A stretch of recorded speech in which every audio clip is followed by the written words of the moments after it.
Sa bawat pag-scroll natin sa social media, napakaraming balita at impormasyon ang ating nakikita. Ngunit, ba't ba na ito ay totoo?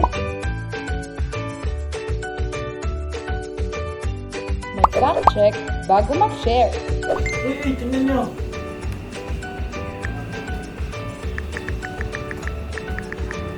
Ang misinformation ay maling impormasyong kumakalat, kadalasan ng hindi sinasadya.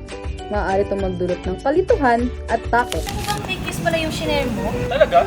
Oo nga, nag-fact check na yan at napatunayang mali. Hala, hindi ko man lang na-research bago ko ibinahagi. Hala, hindi ko man lang na-research bago ko ibinahagi.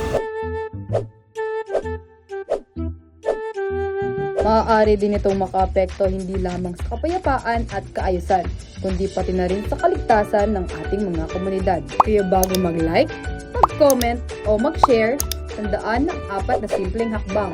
Una, suriin ang pinagmula ng balita.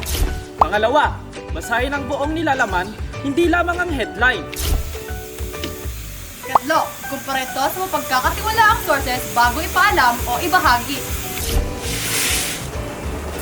Kaapat, hindi sigurado, huwag itong ibahagi. Ngayon, titiyakin kong tama at mapagkakatiwalaan ng impormasyon bago ko to ibahagi. Yan magaling. Sa simpleng fact-checking, nakakatulong kang pigilan ang pagkalat ng maling impormasyon. Maging responsable sa paggamit ng social media.